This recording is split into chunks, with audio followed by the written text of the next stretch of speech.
రాసిన రాత ఎలుగుందారే తిరిగడిసాక హోయా.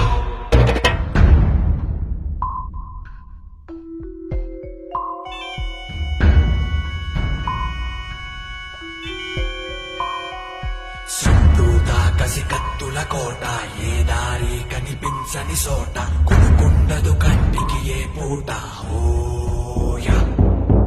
ఎన్నేళ్లకు పెద పండగ వచ్చే